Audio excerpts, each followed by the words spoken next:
H N valley ಮತ್ತು KC ವ್ಯಾಲಿಯ ನೀರಿನಿಂದ ಯಾವುದೇ ಅಪಾಯವಿಲ್ಲ. ದಾಸನಪುರ ಕೆರೆಗಳಿಗೂ ವೃಷಭಾವತಿ ವ್ಯಾಲಿ ಶಾಸಕ ಎಸ್ಆರ್ ವಿಶ್ವನಾಥ್. ಎಚ್ಎನ್ ವ್ಯಾಲಿ ಮತ್ತು ಕೆಸಿ ವ್ಯಾಲಿಯಂತೆ ವೃಷಭಾವತಿ ನೀರಾವರಿ ಯೋಜನೆಯಲ್ಲೂ ಕಲುಷಿತ ನೀರನ್ನ ಹಲವು ಹಂತಗಳಲ್ಲಿ ತಾಂತ್ರಿಕವಾಗಿ ಸಂಸ್ಕರಿಸಿದರೆ ಉತ್ತಮ ಯೋಜನೆಯಾಗಲಿದೆ. ನಮ್ಮ ಯಲಹಂಕ ಕ್ಷೇತ್ರದಲ್ಲಿ ಎಚ್ಎನ್ ವ್ಯಾಲಿ ಮತ್ತು ಕೆಸಿ ವ್ಯಾಲಿ ಯೋಜನೆಯಿಂದ ಅಂತರ್ಜಲ ಮಟ್ಟ ವೃದ್ಧಿಯಾಗಿದೆ ಎಂದು ಯಲಹಂಕ ಶಾಸಕ ಎಸ್ಆರ್ ವಿಶ್ವನಾಥ್ ಹೇಳಿದ್ದಾರೆ. ನೆಲಮಂಗಲ ನಗರದಲ್ಲಿ ಸಮೀಪದಲ್ಲಿ ಪತ್ರಿಕಾಗೋಷ್ಠಿಯನ್ನು ಉದ್ದೇಶಿಸಿ ಯಲಹಂಕ ಶಾಸಕರು ಮಾತನಾಡಿದರು. ಕೋಲಾರ ಭಾಗದ ಬರಪೀಡಿತ ಜಿಲ್ಲೆಗಳ ಕೆರೆಗಳಿಗೆ ಕೆಸಿ ವ್ಯಾಲಿ ಮತ್ತು ಎಚ್ಎನ್ ವ್ಯಾಲಿ ಯೋಜನೆ ಅನುಷ್ಠಾನದ ರೀತಿ ಯಲಹಂಕದ ಸಿಂಗನಾಯಕನಹಳ್ಳಿಯ ಕೆರೆಯು ಈ ಯೋಜನೆಗೆ ಒಳಪಟ್ಟು 10 ಕಿಲೋಮೀಟರ್ ಅಂತರ್ಜಲ ಮಟ್ಟ ಸುಧಾರಿಸಿದೆ. ನೀರನ್ನು ತಾಂತ್ರಿಕವಾಗಿ ಸಂಸ್ಕರಿಸಿದರೆ ಯಾವುದೇ ತೊಂದರೆಯಿಲ್ಲ. ನೆಲಮಂಗಲದಲ್ಲಿ ವೃಷಭಾವತಿ ಯೋಜನೆಗೆ ವಿರೋಧಿಸಿ ಮಾಡುವವರು ಯಾವ ದೃಷ್ಟಿಕೋನದಿಂದ ವಿರೋಧಿಸಿದರೆ ನನಗೆ ತಿಳಿದಿಲ್ಲ. ಆದರೆ ನೆಲಮಂಗಲ ಸಮೀಪದ ದಾಸನಪುರದಲ್ಲಿ ವೃಷಭಾವತಿ ಯೋಜನೆಯ ಸಂಸ್ಕರಣಾ ಘಟಕ ನಿರ್ಮಾಣವಾಗಲಿದೆ. 2 ಕೆರೆಗೆ ಪ್ರಾಥಮಿಕ ಯೋಜನೆಯಾಗಿದೆ. ನೀರಾವರಿಗೆ ಸಚಿವರು ಆದ ಬೋಸರಾಜು ಮನವಿ ಮಾಡಿದ್ದು, ಇನ್ನು ಹಲವು ಕೆರೆಗಳಿಗೆ ನೀರು ಹರಿಸುವಂತೆ ಮನವಿ ಮಾಡಿದ್ದೇನೆ. ಯಲಹಂಕ ಕ್ಷೇತ್ರದಿಂದ ವೃಷಭಾವತಿ ಯೋಜನೆಗೆ ವಿರೋಧವಿಲ್ಲ ಎಂದಿದ್ದಾರೆ.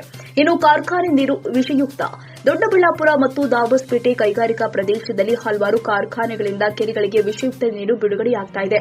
ಕೆಲವು ಕಾರ್ಖಾನೆಯವರು ನಿಷ್ಕ್ರಿಯ ಕೊಳವೆ ಬಾವಿಗೆ ನೇರವಾಗಿ ತ್ಯಾಜ್ಯ ರಾಸಾಯನಿಕ ನೀರು ಬಿಡುತ್ತಾರೆ. ಆಗ ಭೂಮಿಯಲ್ಲಿ ರಾಸಾಯನಿಕ ವಸ್ತುಗಳು ಕೊಳೆಯುವುದೇ ಇಲ್ಲ. ಈ ಯೋಜನೆಗಳಿಂದ ನೀರು ಸಂಸ್ಕರಿತವಾಗುತ್ತೆ. ನಂತರ ಕೆರೆಯ ಮೇಲ್ಭಾಗಕ್ಕೆ ಮಳೆ ನೀರು ಸೇರುತ್ತೆ. ಭೂಮಿಯಲ್ಲಿ ಹಲವಾರು ಪದರಗಳಲ್ಲಿ ನೀರು ಶುದ್ಧವಾಗುತ್ತೆ.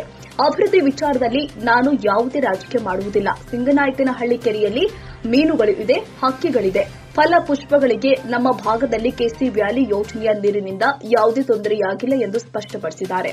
ನೆಲಮಂಗಲ ಕೆರೆಯಿಂದ ದಾಸನಪುರಕ್ಕೆ ತೊಂದರೆ. ನೆಲಮಂಗಲ ನಗರದ ಕಲುಷಿತ ಕೆರೆಯ ನೀರು ನೇರವಾಗಿ ದಾಸನಪುರ ಭಾಗಕ್ಕೆ ಬರೋದ್ರಿಂದ ಹಲವಾರು ಜಲಮೂಲಗಳಿಗೆ ತೊಂದರೆಯಾಗಿದೆ. ಆದರೆ ಸಂಸ್ಕರಿಸಿದ ನೀರಿನಿಂದ ಯಾವುದೇ ತೊಂದರೆಯಾಗುವುದಿಲ್ಲ.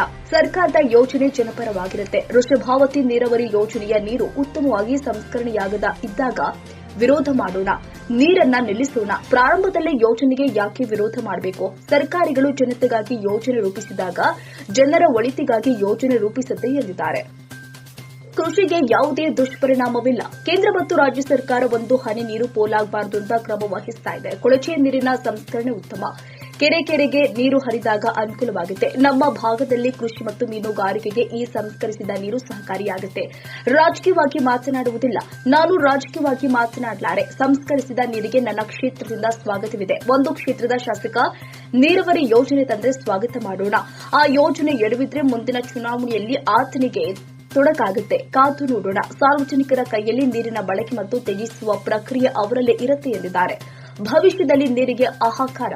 ಸಂಸ್ಕರಿಸಿದ ನೀರನ್ನೇ ಸಿಂಗಾಪುರದಲ್ಲಿ ಕುಡಿಯಲು ಬಳಸುತ್ತಾರೆ. ಆದರೆ ನಮ್ಮ ದೇಶದ ಸಂಸ್ಕೃತಿಯಲ್ಲಿ ಸಂಸ್ಕರಿಸಿದ ನೀರನ್ನ ಕುಡಿಯಲು ಪೂಜೆಗೆ ಬಳಸುವುದಿಲ್ಲ. ಆದರೆ ಎಲ್ಲಾ ಕಡೆ ಸಂಸ್ಕರಿಸಿದ ನೀರನ್ನ ದಿನ ಉಪಯೋಗ ಚಟುವಟಿಕೆಗೆ ಬಳಸಿಕೊಳ್ಳುತ್ತಾರೆ. ಬೆಂಗಳೂರಿನ ಹಲವಾರು ಅಪಾರ್ಟ್ಮೆಂಟ್ಗಳಲ್ಲಿ ಸಂಸ್ಕರಿಸಿದ ನೀರನ್ನೇ ಉಪಯೋಗಕ್ಕೆ ಬಳಸಿ ಕುಡಿಯಲು ಕಾವೇರಿ ನೀರು ಬಳಸುತ್ತಾರೆ ಎಂದಿದ್ದಾರೆ. ಈಗ ಕೆಲವ್ರಿಗೆ ಏನು ಅಂದ್ರೆ ಜಲ ಅಂತ ನೀರು ಭೂಮಿ ಒಳಗಡೆ ಹೋಗ್ತದೆ ಅಂತೇಳಿ ನೋಡ್ರಿ. ಭೂಮಿ ಫಿಲ್ಟರ್ ಇದ್ದಂಗೆ. ನೀನು ಭೂಮಿ ಒಳಗಡೆ 1000 ಅಡಿ ನೀರು ಒಳಗಡೆ ಹೋಗ್ಬೇಕಾದ್ರೆ ಎಷ್ಟು ಪದರದಲ್ಲಿ ಫಿಲ್ಟರ್ ಆಗ್ತಾ ಹೋಗ್ತದೆ ನೀರು. ಇವತ್ತು ಎಷ್ಟೋ ಕೆರೆಗಳಿಗೆ ಕಾರ್ಖಾನೆ ನೀರು ಬಿಟ್ಟವೆ. ಉದಾಹರಣೆಗೆ ಇವತ್ತು ದೊಡ್ಡಬಳ್ಳಾಪುರದ ಕೆರೆ, ಅಲ್ಲಿಂದ ದೊಡ್ಡ ತುಮಕೂರು ಹೋಗಿ ಇವತ್ತು ಕಾಕೋಳ ಕೆರೆವರೆಗೂ ಕೂಡ ಆ ಒಂದು ವಿಷಯುಕ್ತ ನೀರನ್ನು ಬಿಟ್ಟವ್ರೆ. ಮತ್ತು ಫ್ಯಾಕ್ಟ್ರಿಗಳಲ್ಲಿ ಹೆಂಗೆ ಮಾಡ್ತಾರೆ ಅಂತಂದರೆ ಡೆಡ್ ಬೋರ್ವೆಲ್ ಇರ್ತದಲ್ಲ, 1000 ಅಡಿ ಹೊರದಿರ್ತಾ ನೀರಿರಲ್ಲ, ನೇರವಾಗಿ ಅದರೊಳಗಡೆ ಕೆಮಿಕಲ್ ಬಿಡ್ತಾರೆ. ನೀವಿನ್ನು 100 ವರ್ಷ 200 ವರ್ಷ ಆದರೂ ಕೂಡ ಅದು ಡೈಲ್ಯೂಟ್ ಆಗಲ್ಲ. ಆದರೆ ಇವತ್ತು ಈ ನೀರನ್ನು ಬಿಡ್ತಾ ಇರ್ತಕ್ಕಂಥದ್ದು ಟ್ರೀಟನ್ನು ಮಾಡಿ ಮೇಲ್ಗಡೆ ಬಿಡ್ತಕ್ಕಂಥದ್ದು.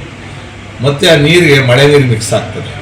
ಮಳೆ ಬಂದಾಗ ಮಳೆ ನೀರು ಬರ್ತದೆ, ಕೋಡಿ ಹೋಯಿತು ಅಂತಂದರೆ ಆ ನೀರು ಹೊರಗಡೆ ಹೊರಟೋಗ್ತದೆ. ಇವತ್ತು ನೀವು ಯಾವ ಊರಲ್ಲಿ ಕೊಚ್ಚೆ ನೀರನ್ನು ಸಂಸ್ಕರಣೆ ಮಾಡ್ತಾಯಿದ್ರಿ? ನೆಲಮಂಗಲದ ಕೊಚ್ಚೆ ನೀರೆಲ್ಲ ತೊಗೊಂಡು ನೆಲಮಂಗಲ ಕೆರೆಗೆ ಬಿಡ್ತೀರಿ. ಅಲ್ಲಿಂದ ನಮ್ಮ ದಾಸಪುರಕ್ಕೆಲ್ಲ ಬಂದು ಆ ನೀರು ಕೂಡ ಎಲ್ಲ ಕಲುಷಿತ ಆಗೈತೆ. ಶುದ್ಧೀಕರಿಸಿರೋದಲ್ಲ, ನೇರವಾಗಿ ಹಂಗೆ ಬರ್ತಾಯಿತ್ತಲ್ಲ, ಅದಕ್ಕಿಂತ ಘೋರ ಏನಿಲ್ಲ. ನೀವು ನೋಡ್ಬೋದು, ಗಂಗಾವನಹಳ್ಳಿ ಕೆರೆ ಮೊದಲು ಚಿಲುಮೆ ಎಲ್ಲ ಇತ್ತು, ನೀರು ಅಷ್ಟು ಅದ್ಭುತವಾಗಿತ್ತು ನೈಸ್ ರೋಡ್ ಪಕ್ಕದಲ್ಲಿ. ಇವತ್ತು ಬೆಂಗಳೂರು ಕೊಚ್ಚೆ ನೀರು ಬಂದು ಅಷ್ಟು ಕೆರೆಗಳು ಮುಳುಗೋಗೈತೆ. ಅದು ಅಂತರ್ಜಲಕ್ಕೆ ಹೋಗಲ್ವೇ? ಸೊ ಅದಕ್ಕಿಂತ ಇವೇನು ಕೆಟ್ಟದ್ದೇನಾಗಿರೋದಿಲ್ಲ ಅದರಲ್ಲಿ. ಮತ್ತು ಸರ್ಕಾರ ಇವೆಲ್ಲ ಯೋಜನೆ ಮಾಡಬೇಕಾದ್ರೆ ಇವೆಲ್ಲವನ್ನು ಯೋಚನೆ ಮಾಡಿ ಮತ್ತು ಪೊಲ್ಯೂಷನ್ ಕಂಟ್ರೋಲ್ ಬೋರ್ಡ್ ಅನುಮತಿಯನ್ನು ತಗೊಂಡು ಎಷ್ಟು ನೀರು ಶುದ್ಧೀಕರಿಸ್ಬೋದು ಅಂತಕ್ಕಂಥ ಎಲ್ಲ ವೈಜ್ಞಾನಿಕವಾಗಿ ತಗೊಂಡು ಮಾಡೋದಿಲ್ಲ. ಅಂದರೆ ನೂರಾರು ಕೋಟಿ ರೂಪಾಯಿ ಖರ್ಚನ್ನು ಮಾಡಿ ಜನಗಳಿಗೆ ತೊಂದರೆ ಆಗೋ ರೀತಿಯಲ್ಲಿ ಯಾವುದೇ ಸರ್ಕಾರವೂ ಮಾಡಲ್ಲ. ಮಾಡೋಂಥ ಸಿಸ್ಟಮಲ್ಲಿ ಸ್ವಲ್ಪ ವ್ಯತ್ಯಾಸ ಆದಾಗ, ನೀರು ಸಂಸ್ಕಾರನೇ ಮಾಡಲಿಲ್ಲ ಅಂದಾಗ ಆತಂಕ ನಾವು ಪಡಬೇಕು. ಅದ್ರ ತಕ್ಷಣ ಅದನ್ನು ನೀರು ನಿಲ್ಲಿಸ್ತೀವಿ ನಾವು. ಸೊ ಇದರಿಂದ ಯಾರೂ ಆತಂಕ ಪಡೋಂಥ ಅವಶ್ಯಕತೆ ಇಲ್ಲ. ಡೆವಲಪ್ಮೆಂಟ್ ವಿಚಾರದಲ್ಲಿ ನಾವು ಯಾವುದೇ ರಾಜಕಾರಣವನ್ನು ಕೂಡ ನಾನಂತೂ ಮಾಡೋದಿಲ್ಲ.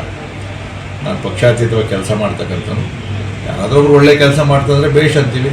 ಸೊ ಅವ್ರ ಥರ ನಾನು ಕೆಲಸ ಮಾಡಬೇಕು ಅಂತೇಳಿ ನನ್ನ ಕ್ಷೇತ್ರದಲ್ಲಿ ಪೈಪೋಟಿ ಮೇಲೆ ನಾನು ಕೆಲಸ ಮಾಡ್ತೀವಿ.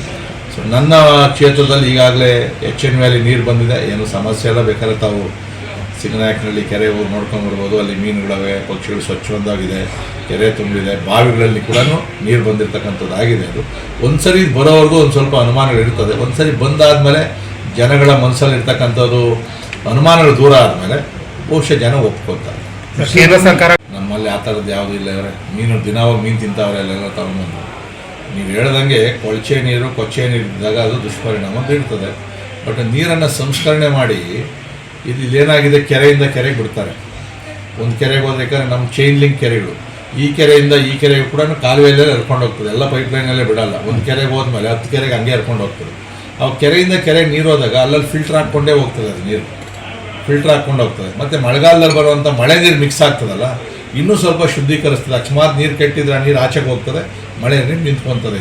ಇದು ಒಂದು ಸರಿ ಆದಮೇಲೆ ಅದ್ರ ಬಗ್ಗೆ ಚರ್ಚೆ ಮಾಡಿ. ಒಂದು ಸರಿ ನೀರು ಬಂದು ವಾಸನೆ ಆಯಿತು, ಕೊಳಚೆ ಆಯಿತು, ನಿಲ್ಸಾಕೋಣ. ಏನು ಅದರಲ್ಲಿ ಏನೈತೆ, ಅದರಲ್ಲಿ ನಮ್ಮ ಕೈಯಲ್ಲಿ ಇರ್ತದಲ್ಲ. ಪೈಪ್ ಹೋದ ಟೈಟ್ ಮಾಡ್ದ, ಇಲ್ಲ ಮಣ್ಣು ತಗೊಂಡು ಸುಡ್ದ ಅಲ್ಲ ಅದರ ಕಡೆಗೆ. ಸೊ ಒಂದು ಸರಿ ನೋಡೋಣ ಅದರಲ್ಲಿ. ಇವತ್ತು ಸರ್ಕಾರ, ಕೇಂದ್ರ ಸರ್ಕಾರ ಇರ್ಬೋದು, ರಾಜ್ಯ ಸರ್ಕಾರ ಇರ್ಬೋದು, ಒಂದು ತೊಟ್ಟು ನೀರನ್ನು ಕೂಡ ಹೊರಗಡೆ ಬಿಡಬಾರ್ದು ಅಂತೇಳಿ. ಇವತ್ತು ನೋಡು ಅಪಾರ್ಟ್ಮೆಂಟಲ್ಲಿ ಅವ್ರದ್ದು ಎಲ್ಲ ಟಾಯ್ಲೆಟ್ ಎಲ್ಲ ಇರ್ತದೆ. ಅವರೇ ಸಂಸ್ಕರಣೆಯನ್ನು ಮಾಡಿ ಅವರೇ ಉಪಯೋಗಿಸ್ಕೊಬೇಕಂದ್ರೆ ಅವ್ರ ಲಾನ್ಗೆ, ಗಾಡಿ ತೊಳೆಯೋಕ್ಕೆ, ಬೈಲ್ ತೊಳೆಯೋದಕ್ಕೆ ಅದೇ ನೀರನ್ನೇ ಉಪಯೋಗಿಸ್ಕೊತಾವ್ರೆ ಅವರು. ಅವ್ರೇನು ಕಾವೇರಿ ನೀರಲ್ಲ, ಸೆಕೆಂಡ್ರಿ ವಾಟರ್ ಲೈನ್ ಮಾಡ್ಕೊಂಡು ಮಾಡ್ತಾವ್ರೆ. ಕ್ಷೇತ್ರದ ದಾಸಪುರ ಹೋಬಳಿಯಲ್ಲಿ ಕೂಡ ಸಂಸ್ಕರಿತವಾದಂಥ ಶುಭಾವತಿ ನೀರನ್ನು, ಕೆರೆಗಳನ್ನು ತುಂಬಿಸುವಂಥ ಒಂದು ಯೋಜನೆಗೆ ಸರ್ಕಾರ ಚಾಲನೆ ಕೊಟ್ಟಿದೆ. ಈಗಾಗಲೇ ನಮ್ಮ ಈ ಭಾಗದಲ್ಲಿ, ಕೋಲಾರದ ಭಾಗದಲ್ಲಿ HN ವ್ಯಾಲಿ ಮತ್ತು KC ವ್ಯಾಲಿಯ ನೀರನ್ನು ಸಂಸ್ಕರಣೆ ಮಾಡಿ ಬರಪೀಡಿತ ಪ್ರದೇಶಗಳಿಗೆ ಕೆರೆಗಳನ್ನು ತುಂಬಿಸ್ತಕ್ಕಂಥ ಕೆಲಸವನ್ನು ಕೂಡ ಮಾಡಿದ್ದಾರೆ. ನಮ್ಮ ಗ್ರಾಮ ಸಿಂಗನಾಯಕನಹಳ್ಳಿ ಗ್ರಾಮಕ್ಕೂ ಕೂಡ HN ವ್ಯಾಲಿ ನೀರು ಬಂದಿದೆ. ಪ್ರಾರಂಭದಲ್ಲಿ ಜನ ವಿರೋಧವನ್ನು ವ್ಯಕ್ತಪಡಿಸಿದ್ರು, ಕೊಚ್ಚೆ ನೀರು ಬಿಡ್ತಾರೆ ಅಂತೇಳಿ. ನನಗೂ ಕೂಡ ಆತಂಕ ಇತ್ತು. ಸೊ ಅದಾದಮೇಲೆ ಇವತ್ತು ನಮ್ಮೂರು ಕೆರೆ ತುಂಬಿದೆ. ಇದರಿಂದ ಈ ಭಾಗದ ಒಂದು 10 ಕಿಲೋಮೀಟರ್ವರೆಗೂ ಕೂಡ ಅಂತರ್ಜಲ ಜಾಸ್ತಿ ಆಗಿದ್ದು 400-500 ಅಡಿ, 1000 ಅಡಿಗೆ ಹೋಗಬೇಕಾಗಿತ್ತು, 400-500 ಅಡಿ ಮೇಲ್ಗಡೆ ನೀರು ಸಿಗ್ತಾ ಇರ್ತಕ್ಕಂಥದ್ದು. ಇವತ್ತು ಮಳೆ ಕಡಿಮೆ ಆಗ್ತಾಯಿದೆ, ಕೆರೆಗಳೆಲ್ಲ ಕೂಡ ಒಣಗೋಗ್ತಾಯಿದೆ. ಮತ್ತು ಕುಡಿಯೋ ನೀರಿಗೆ ನಾವು ಬೋರ್ವೆಲ್ ಮೇಲೆ ಡಿಪೆಂಡ್ ಆಗಿದ್ವಿ. ಸೊ ಬೋರ್ವೆಲ್ಗಳು 1000-1200 ಅಡಿ ಕೂಡ ಹೋಗ್ತಾಯಿದೆ. ಸೊ ನನಗೆ ಗೊತ್ತಾದಂಗೆ ಕೆಲವರು ನೆಲಮಂಗಲದಲ್ಲಿ ಅದಕ್ಕೆ ವಿರೋಧವನ್ನು ವ್ಯಕ್ತಪಡಿಸ್ತಾ ಇದ್ದಾರೆ ಅಂತೇಳಿ. ಆದರೆ ಇವತ್ತು ಆ ನೀರನ್ನು ಸಂಸ್ಕರಿಸಿ ಕೆರೆಗೆ ಬಿಡ್ತಕ್ಕಂಥದ್ದು, ನೆಲಮಂಗಲದಲ್ಲಿ ಏನು ವಿರೋಧ ಮಾಡ್ತಾರೋ ನಾನೇನು ಅದರ ಬಗ್ಗೆ ಆಕ್ಷೇಪಣೆ ಮಾಡಲ್ಲ. ಅದು ಪೊಲಿಟಿಕಲಿ ಮಾಡ್ತಾರೋ ಇಲ್ಲ ಜನಗಳಿಗೆ ಯಾವ ಥರ ಇದು ಇಲ್ಲ. ಆದರೆ ನಾನು ದಾಸಪುರ ಹೋಬಳಿಯಲ್ಲಿ ಮೊನ್ನೆ ಜಲಸಂಪನ್ಮೂಲ ಸಚಿವರು ನಮ್ಮ ಇವರು ಬೋಸರಾಜರು ಕೂಡ ಅದನ್ನು ಒತ್ತಾಯ ಮಾಡಿದ್ವಿ.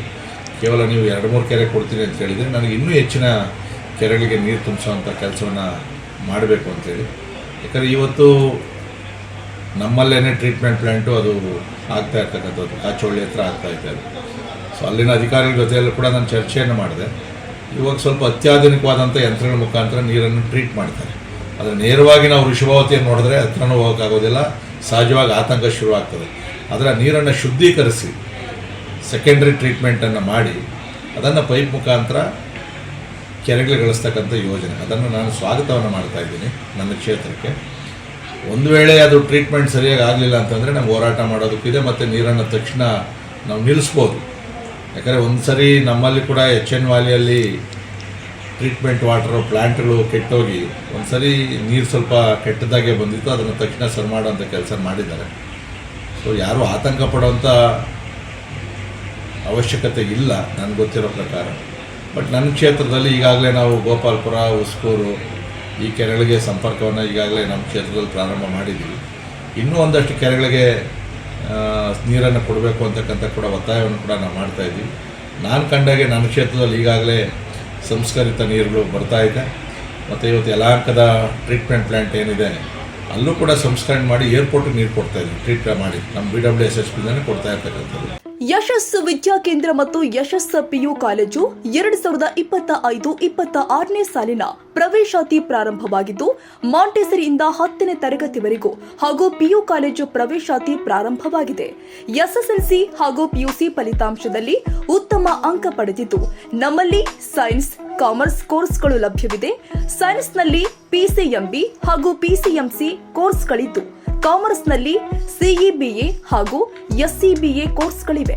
ಕೆಲವೇ ಸೀಟ್ಗಳು ಮಾತ್ರ ಲಭ್ಯವಿದ್ದು, ವಿಶಾಲವಾದ ಕ್ಲಾಸ್ ರೂಮ್ಗಳು, ಸ್ಮಾರ್ಟ್ ಕ್ಲಾಸ್ ರೂಮ್, ಉತ್ತಮ ಸೈನ್ಸ್ ಲ್ಯಾಬ್, ಕಂಪ್ಯೂಟರ್ ಲ್ಯಾಬ್ಗಳಿಂದ ಕೂಡಿದ್ದು, ಅತ್ಯಾಧುನಿಕ ಶಿಕ್ಷಣ, ಉತ್ತಮ ಶಿಕ್ಷಕರು ಇದ್ದು 100ಕ್ಕೆ 100ರಷ್ಟು ಫಲಿತಾಂಶ ನೀಡಲಾಗ್ತಾ ಇದೆ.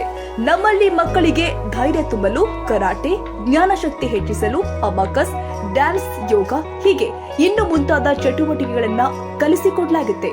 ಮಕ್ಕಳನ್ನ ಕರೆದುಕೊಂಡು ಬರಲು ಶಾಲಾ ವಾಹನ ವ್ಯವಸ್ಥೆ ಕೂಡ ಲಭ್ಯವಿದ್ದು, ಹಾಗಿದ್ರೆ ಒಮ್ಮೆ ಭೇಟಿ ಕೊಡಿ ಯಶಸ್ಸು ವಿದ್ಯಾಕೇಂದ್ರ ಮತ್ತು PU ಕಾಲೇಜ್, ಚಿಕ್ಕಬಾಣವಾರದ, ಮಾರುತಿ ನಗರ, ಬೆಂಗಳೂರು 560090.